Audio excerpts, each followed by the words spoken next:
Before starting this topic, I would like to stress that the following information is not a conspiracy theory. It is a history lesson based on actual events that has transpired throughout history. You can argue with this all you want, but it won't change the fact that it is the truth. You can argue with some ideologies, theories, or even opinions, but only a person in denial will argue against historic facts. Keep that in mind and learn the difference between facts and opinions. I say this because it seems society confuses opinions as facts, when this is false. Facts is something that has already transpired, happened, or even proven. However, do your own research so you can confirm. Otherwise, you are free to remain in ignorance. On the other hand, there are those who are politically correct, who will stick by their opinions no matter how many times the facts are thrown at them. If this is you, then you are part of the problem. Some New Agers will say, your reality is not my reality. This is a very dangerous mindset to have, because it generally causes more confusion to the general public. And this is also one of the major reasons why the world is in chaos. That being said, we move on to the topic, are the Illuminati real? While the great majority are aware that the Illuminati did exist at one point in time, the truth is, the name has proven somewhat of a distraction, as I will explain in this video. But first, to understand what the Illuminati are, it is important to go back in time and research a little bit of history. I say a little, but in reality, it is a mountain of historic events with traces as far back to ancient Babylon and even Genesis. The Genesis factor, however, is mostly related to the serpent and Eve, but this will not be covered in today's video. The Illuminati was founded by Adam Weishaupt in the year 1776 within Bavaria, Germany. It is important to look into the background of Adam, because this holds the key on who or what the Illuminati are. Adam Weishaupt was born on February 6, 1748 in Bavaria, Germany. After his father's death, he came under the tutelage of his godfather, Johann Adam Frere von Eichstätt. Eichstätt was a big proponent of the philosophy of the Enlightenment, and he influenced John Weishaupt with his rationalism. Weishaupt began his formal education at age 7 and attended a Jesuit school. He later enrolled at the University of Ingolstadt and graduated in 1768 at age 20 with the doctorate of law. After Pope Clement suppressed the Society of Jesus in 1773, the Jesuit order, Weishaupt became a professor of canon law, a position that was once held exclusively by the Jesuit order until that time. Weishaupt also infiltrated lodges of Freemasonry with hopes of gaining more support for the order. This infiltration from within is a common tactic performed by the Jesuit order. As late John F. Kennedy once said, they work through infiltration instead of invasion.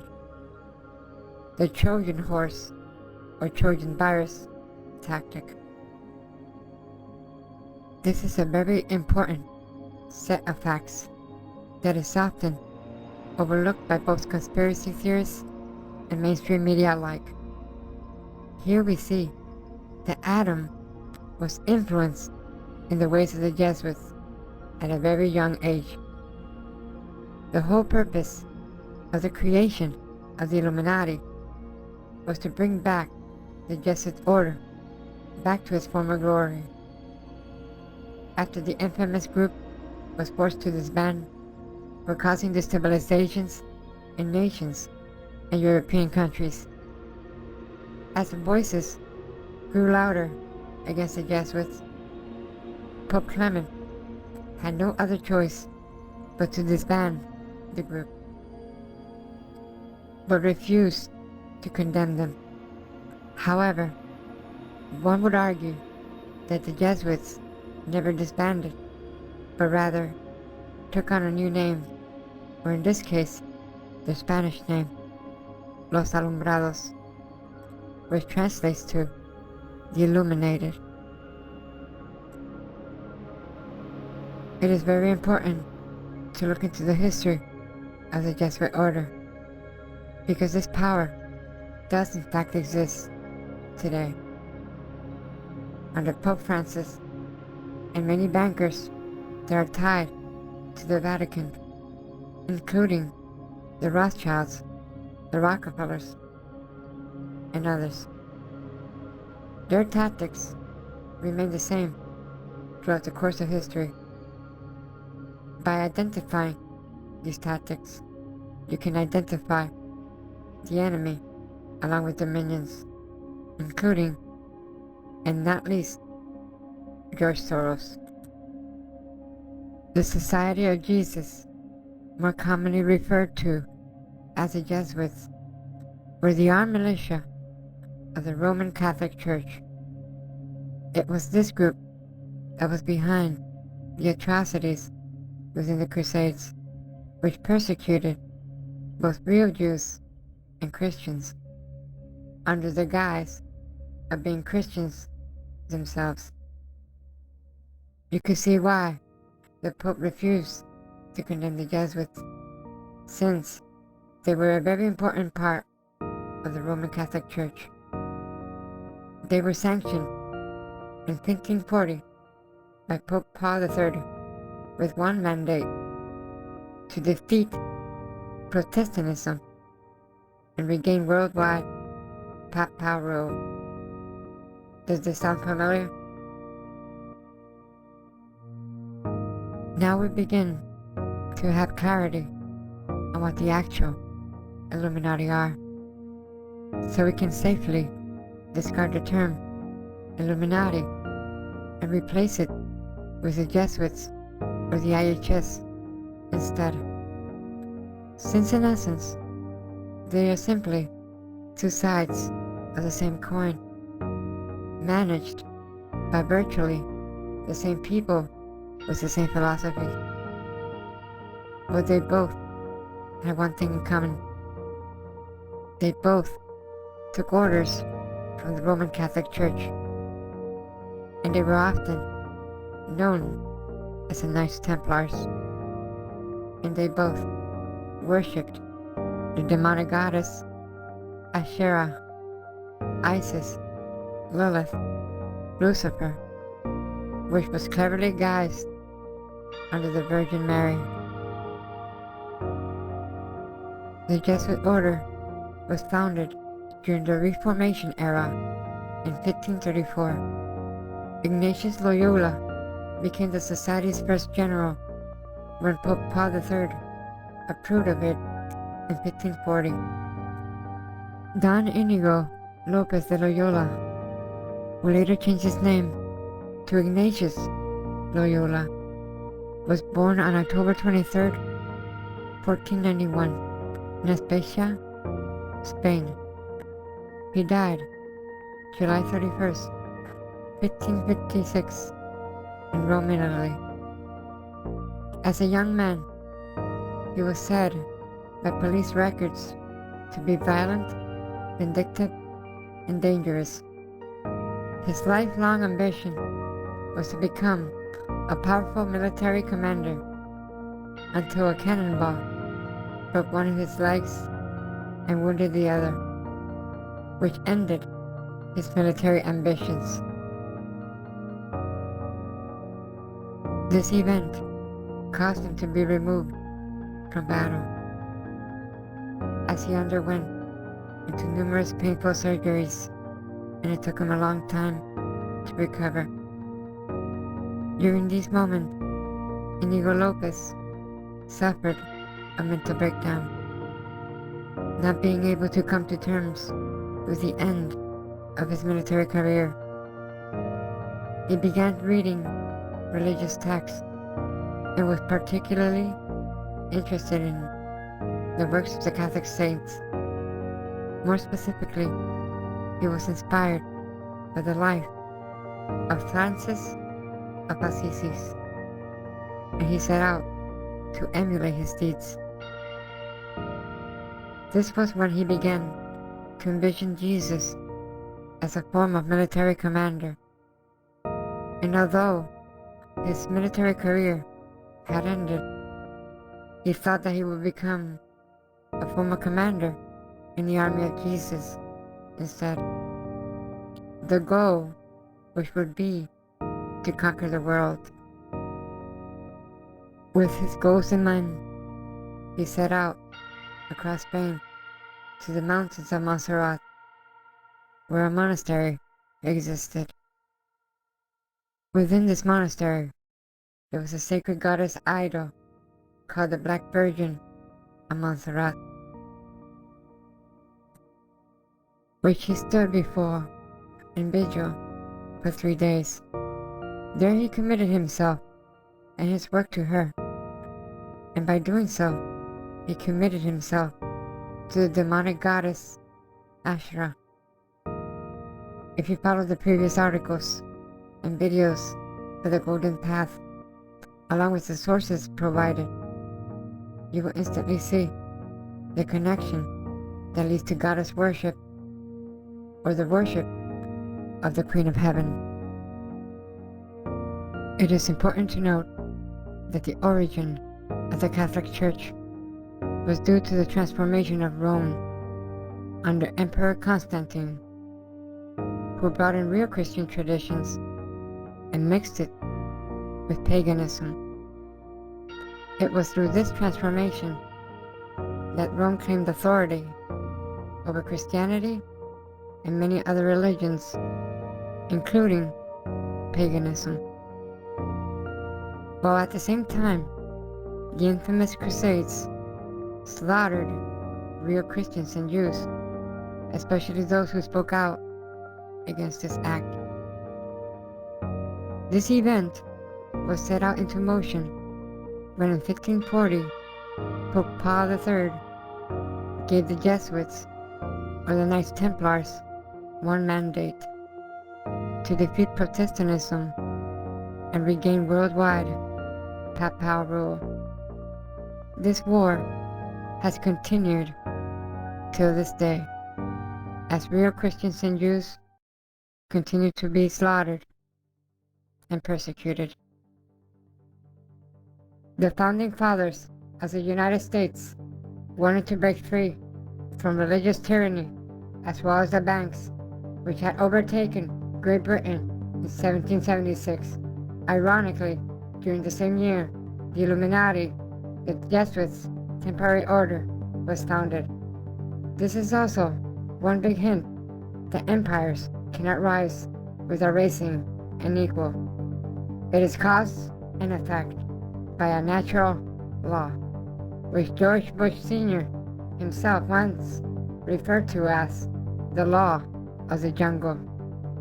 We have before us the opportunity to forge for ourselves and for future generations a new world order, a world where the rule of law, not the law of the jungle, governs the conduct of nations. When we are successful, and we will be, we have a real chance at this new world order, an order in which a credible United Nations can use its peacekeeping role to fulfill the promise and vision of the UN's founders. A lot of those who research into the conspiracies focus mostly on Bush's statement with regards to the New World Order. But what he says, aside from the New World Order statement, is equally, if not even more, important. So please pay attention to this next part. Even though this may seem slightly off topic, you need to know what they are at war with, as well as the fact that the ultimate enemy is ourselves. Our lack of taking personal responsibility for our actions is in fact the number one source for our own destruction. The moment humanity loses morality, we lose as a species. In other words, the more morality decreases, the more chaos and destruction it will bring. Cause and effect. So what is this law of the jungle that George Bush is referring to, and why did he declare war on it? That statement by Mr. Bush is a declaration of war against the law of God, the law that inspired our constitutional freedoms, which is based on Christian principles and our rights to not be a slave.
The Jesuit order was re-established in the 1800s after the Illuminati were disbanded in 1785.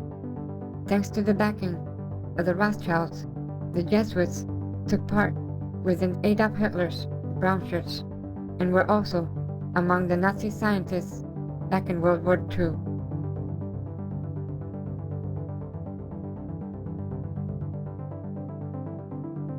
Historic fact: Hitler modeled his dreaded SS Army and Party after the organizational structure of the Jesuits and the Roman Catholic Church. The SS organization had been constituted according to the principles of the Jesuit order.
Finally, we move on to the topic of Zionism. Theodor Herzl was said to be its founder. However, he was also a Jesuit agent. Just like the Jesuits disguised themselves as Christians during the Crusades, they are also guised as Jews, but they are not Jewish at all. The Jesuits are also referred to as the Zionists, which according to rabbis did not exist until they appeared just a little over 100 years ago. According to Jewish rabbis, a synagogue has hijacked the Jewish religion. This synagogue is actually the Jesuit order who had infiltrated every religion around the world, including Islam. Islam itself had a similar history to the Jesuits with regards to how it was created. Much like Loyola, Muhammad had a similar experience inside a cave where he encountered a spirit, and like Loyola, Muhammad suffered depression and a mental breakdown. They both became militarized and both applied the philosophy, the end justifies the means.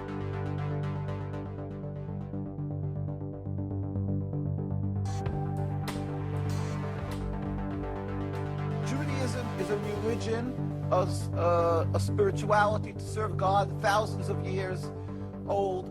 Zionism is only around 100 years old. It is the transformation from religion to nationalism, to materialism, created by non-religious Jews who hated the religion, and they really didn't want with Judaism. They didn't even want to make their state in Palestine, only in Uganda at the first meetings. The reason they used the name Israel, the Star of David, hijacking, stealing the identity of Judaism and the Jewish people, is in order to get a legitimacy for their existence, that people should say, oh, it's God given to them, and that they should put fear and intimidate people from speaking up against their actions because they'll call them anti-Semitic. Yeah. There couldn't be anything further from the truth. As I say, the best friends of the Jewish people is Turkey. The best friends of the Jewish people is all the Muslim countries who've helped the Jews all the time when they ran away from their problems in other lands. So how could you say this? It's something totally different. It's a political, selfish, flawed movement called Zionism that has no legitimacy to exist. It's against the Torah. Maybe just say one thing. It's against the Torah in its essence. The concept for Jews to have a state is expressly forbidden in the Torah, in the Jewish teaching, since the destruction of the temple 2,000 years ago. We were told by the Almighty in a prophecy of King Solomon, and that we are forbidden to have our own entity, our own state, our own kingdom, even in an uninhabited land. And this was held by all Jews around the world for thousands of years. And it makes it worse, compounds the sin, the crime in having the state, because this state of Israel that these nationalists made it in Palestine, made it in a land that was inhabited by the majority Muslim people, by the Palestinian people. So to steal their land, to kill, to oppress, to banish them from the homes, it flies in the face and contradicts everything of the Torah that says thou shalt not kill, thou shalt not steal, that one has to emulate God, be compassionate. So they've used our identity to rebel against God and to desecrate God's name and to create a rift between Jews and Muslims, and to make a river, an endless river of blood for the Muslims, for the Palestinian people, and anti-Semitism for the Jews, and death for the Jews also. This is unfathomable and unacceptable in no manner. Is it true that you are against the whole concept of Israel as a state? That is not only, when you say I am, this means the Jews who are true to the Torah, across the board, in every part of the world. All the rabbinical authorities opposed Zionism from day one. As soon as they came up with the concept, the chief rabbis, we have documents, historic documents, the chief rabbi of Historical Palestine. documents, yeah. Historical documents. The chief rabbi of Palestine was approached by the United Nations in 1947, and he wrote, "We furthermore wish to express our definite opposition to a Jewish state in any part of Palestine." And this was in 1947, July. And then 3 months later, they saw that they're being ignored by the United Nations. Yeah. And so he sent another letter to the Secretary General in Lake Success, and he said, "We plead with you, at least leave us to the Secretary General. The Jewish Orthodox community, comprising 60,000 souls in Jerusalem, objects to the plea of including Jerusalem in the Jewish state that they want to create. Our community demands that Jerusalem be an international zone under your protection, and its residents be free citizens of the international zone." So they said, at least leave us this part. And they were ignored till today. Jews demonstrate, and I think it's important to see, Jews demonstrate, and they're getting constantly, till today, they made demonstrations, and they're getting beaten by the Zionist police. People can see this is an ongoing, people being beaten by the demonstrations. We have many on NKUSA. You can see the ongoing beating by the Zionist police because they demonstrate against the state, and because they demonstrate against the states willfully ignoring the laws of the Torah.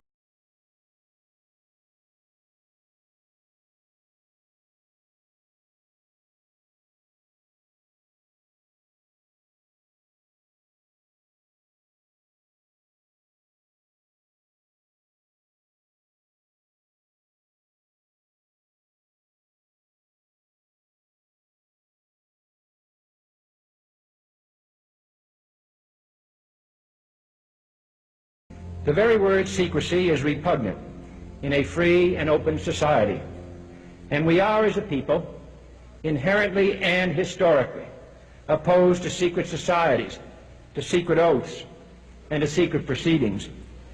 We decided long ago that the dangers of excessive and unwarranted concealment of pertinent facts far outweighed the dangers which are cited to justify it. Even today, there is little value in opposing the threat of a closed society by imitating its arbitrary restrictions. Even today, there is little value in ensuring the survival of our nation if our traditions do not survive with it. And there is very grave danger that an announced need for increased security will be seized upon by those anxious to expand its meaning to the very limits of official censorship and concealment. That I do not intend to permit to the extent that it's in my control. And no official of my administration, whether his rank is high or low, civilian or military, should interpret my words here tonight as an excuse to censor the news, to stifle dissent, to cover up our mistakes, or to withhold from the press and the public the facts they deserve to know. For we are opposed around the world by a monolithic and ruthless conspiracy that relies primarily on covert means for expanding its sphere of influence, on infiltration instead of invasion, on subversion instead of elections, on intimidation instead of free choice, on guerrillas by night instead of armies by day. It is a system which has conscripted vast human and material resources into the building of a tightly knit, highly efficient machine that combines military, diplomatic, intelligence, economic, scientific, and political operations. Its preparations are concealed, not published. Its mistakes are buried, not headlined. Its dissenters are silenced, not praised. No expenditure is questioned, no rumor is printed, no secret is revealed. No president should fear public scrutiny of his program, for from that scrutiny comes understanding, and from that understanding comes support or opposition, and both are necessary. I am not asking your newspapers to support an administration, but I am asking your help in the tremendous task of informing and alerting the American people. For I have complete confidence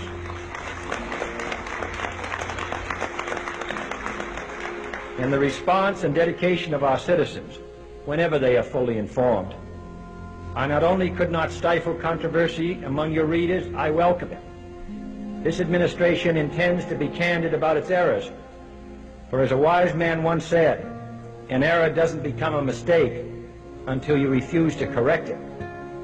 We intend to accept full responsibility for our errors, and we expect you to point them out when we miss them. Without debate, without criticism, no administration and no country can succeed, and no republic can survive. That is why the Athenian lawmaker Solon decreed it a crime for any citizen to shrink from controversy. And that is why our press was protected by the First Amendment, the only business in America specifically protected by the Constitution, not primarily to amuse and entertain, not to emphasize the trivial and the sentimental, not to simply give the public what it wants, but to inform, to arouse, to reflect, to state our dangers and our opportunities, to indicate our crises and our choices, to lead, mold, educate, and sometimes even anger public opinion.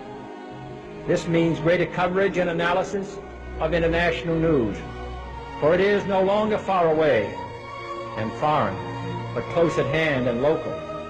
It means greater attention to improved understanding of the news, as well as improved transmission. And it means, finally, that government at all levels must meet its obligation to provide you with the fullest possible information outside the narrowest limits of national security. And so it is to the printing press, to the recorder of man's deeds, the keeper of his conscience, the courier of his news, that we look for strength and assistance, confident that with your help, man will be what he was born to be, free and independent.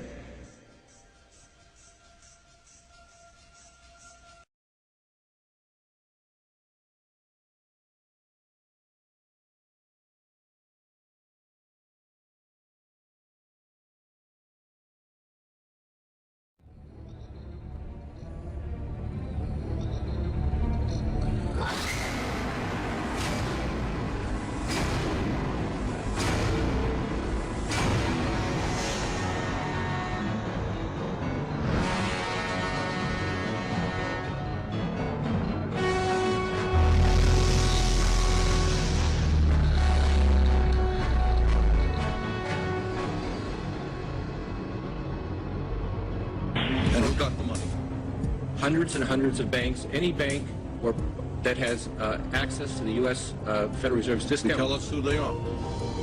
No.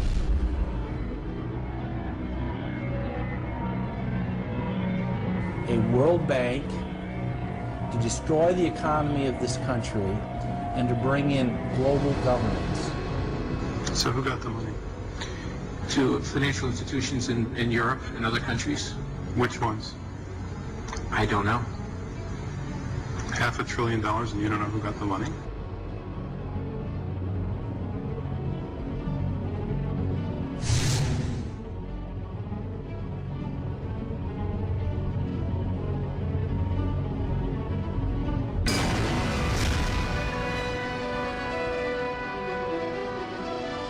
Now, the first of a two-part conversation with former Federal Reserve Chairman Alan Greenspan.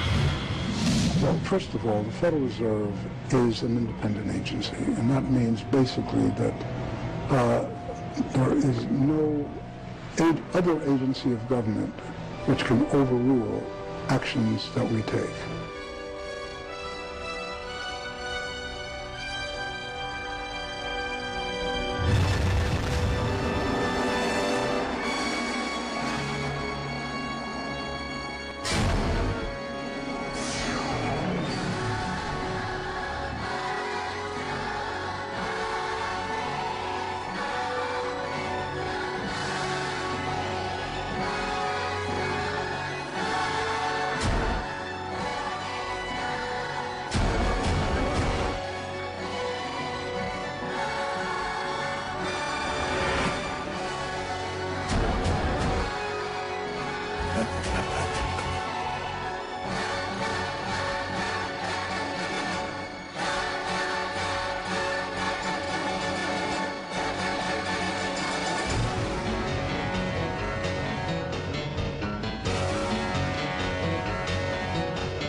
not about to give up control.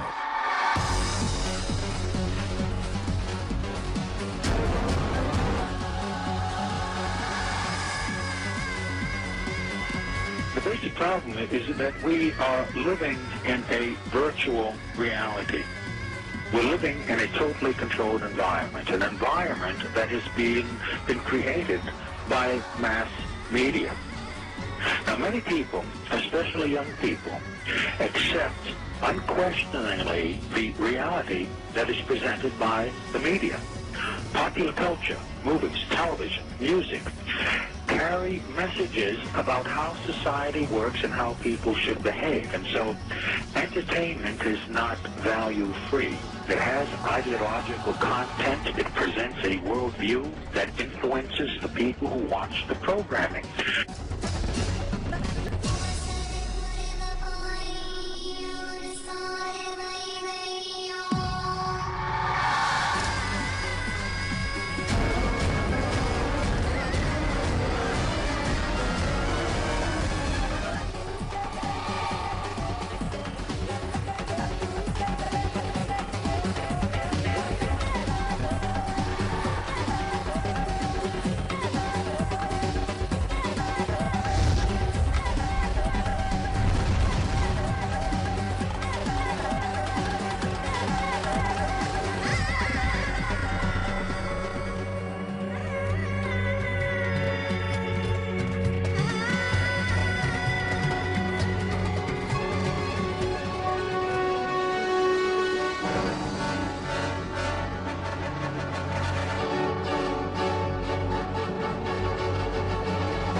Now we can see a new world coming into view. A world in which there is the very real prospect of a new world order. A new world order can be created. Huge transformation for Europe to make. They are now going into a multicultural mode, and Jews will be resented because of our leading role.